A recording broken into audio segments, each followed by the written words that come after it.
Hello, good morning. So, may parcel na dumating. Ano po ito? Na-order ko to last week, pang vlog, worth 311. Yes, if I'm not mistaken. So, 311, simple lang po itong gamit na to, pang vlog, yung may light, may cameras, may holder ng cellphone, may microphone yata. So, I decided na mag-order kasi alam niyo na, magfo-focus muna ako sa pag-create ng content for 1 month. Kasi hindi pa talagang walang update yung work, like 3,000 more than 3,000 yung applicants ng work na ina-applyan ko.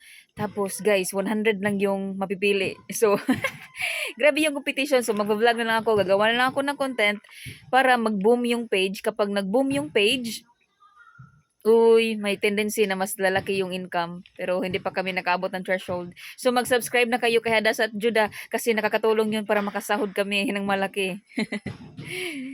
275 per month lang ata yung subscription. So umorder talaga ako kasi baka makatulong to for 1 month. Susubukan kong magawa ng content nakasama si Hadas at si Judah. Baka maghunting kami ni Judah. Punta kami ng dagat, maghanap ng shelves. Kasama yung dalawa. So susubukan ko po talaga na mag-boom yung page na maraming ads para marami pong earnings ang page namin. Para po at least makaabot kami sa threshold every month. Yung threshold kasi ni Facebook every month, dapat makaabot ka ng $100 or 5,000 pesos yata yun.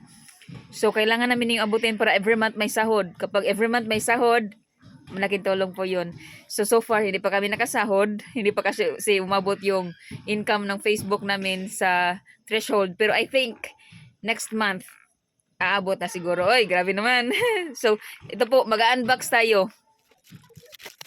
Hindi ko po sinapinan yung floor kasi wala naman tong maliliit na mga items, so hindi ito mahulog sa sa sahig.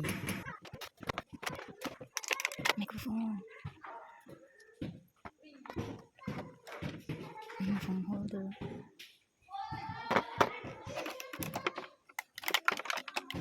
Ito yung lights or lamp.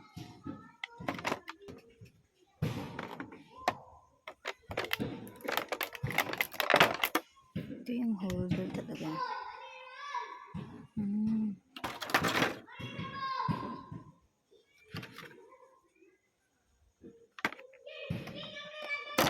Oops. Remote. Camera 360. Remote. Oh yes, remote.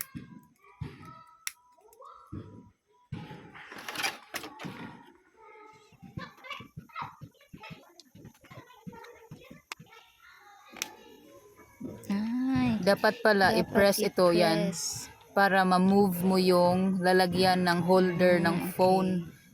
Kasi pwede mo kasi yung itayo, pwede rin ihiga. So dapat i-press.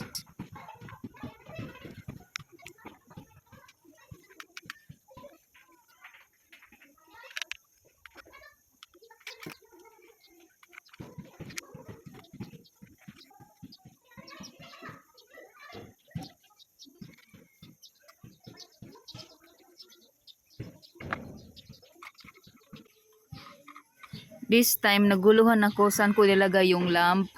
Yun pala, kapag I need lamp, dapat yung pag-assemble, nakatayo. So, hindi ganyan yung nakatayo. Actually, I change it. Inassemble ko ulit kasi hindi ko talaga malagay yung lamp. So, hinanap ko. Hinanap ko yung pwede palak sa lamp. Yun pala. Dapat ganito pala ang pagka-set up. Ganyan.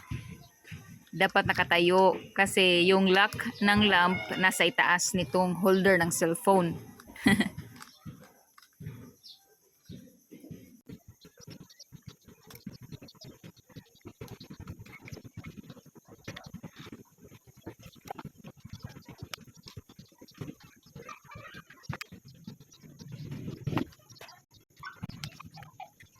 Yung ilaw pala nito is the battery. Buti na lang may extra ako battery kasi bumili ako ng battery para sa clock ng simbahan at may extra ko, so ginamit ko dito. Yung ilaw niya is may 3 level, so ikaw na yung bahala kung gusto mong malakas or hindi. Overall, yung item is maganda. for the price. 311 lang kasi. Pero gagamitin ko to sa next vlog. Tingnan natin.